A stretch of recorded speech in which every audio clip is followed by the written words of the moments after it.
Hello, thanks for joining Strictly Money at the News Forum. I'm your host, Saijal Patel. Welcome to a special month-long series on women and wealth. In light of Women's History Month and the upcoming International Women's Day, I felt it was only fitting to talk about the unique opportunities and challenges women face when it comes to money. Some of you may wonder why. Well, 4 years ago, I started my financial education and consultancy practice. And as part of my research, I discovered some alarming facts. I learned that women face unique challenges in building wealth, and those challenges greatly increase their chance of outliving their savings in retirement.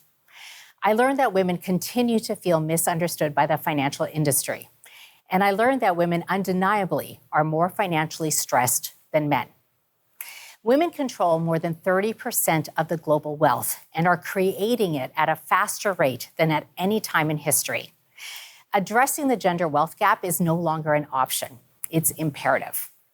My first guest knows a lot about these facts and the financial concerns women have.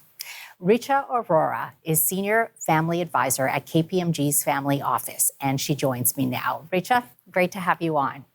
Thank you, Saijal. It's a pleasure to be here today and talking about a topic I'm deeply passionate about. I know, you and I both, right? And so when you hear about women making this progress and at the same time they're facing these challenges, what comes to your mind?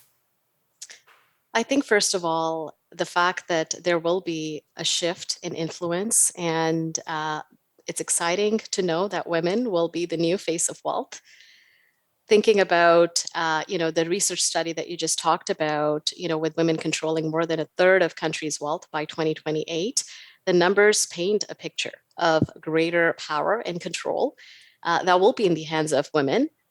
But the reality is, through my experience, are women ready? I don't think that we as women make that a top priority of our financial or overall well-being. Yeah, I always say it's one thing to have wealth. It's a totally different thing to actually manage it well. So that's one point. And the other one is there are still a lot of women that do face challenges in building wealth, don't they? What sort of insight do you have? Yeah, women certainly face different challenges in comparison to men. I think, the first fact, that we all talk about a lot is pay equity. So gender pay issues are certainly playing a bigger role. There's a lot of work that needs to be done in that space.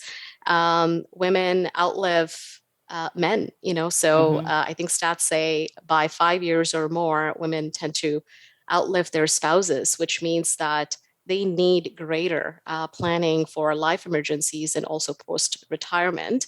They tend to juggle a lot. Us women, we have multiple responsibilities that we're juggling, childcare, there's elderly responsibilities as well. And how do we navigate all of that and still find time to focus on, the financial side of our life? No, absolutely. And, it's one of the things which I speak to women about too. We do focus a lot on the wage gap. And what I think a lot of people aren't familiar or necessarily understand is that wage gap easily translates into a much, much bigger wealth gap because we do take time off work, right? So if we're taking time off work, we're saving less pension as well. Absolutely.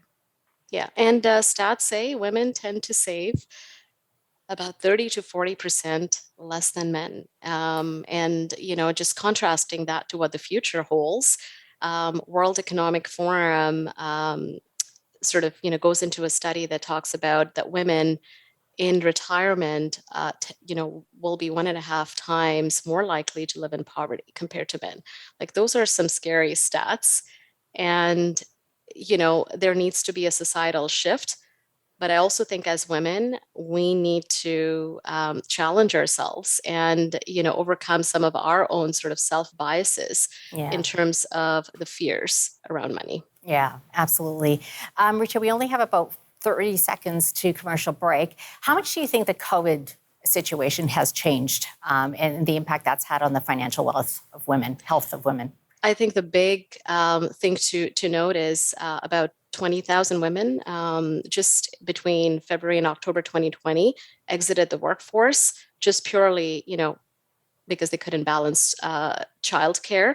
So what does that mean in terms of their re-entry back to Right. the workforce? So we can certainly explore that after the break.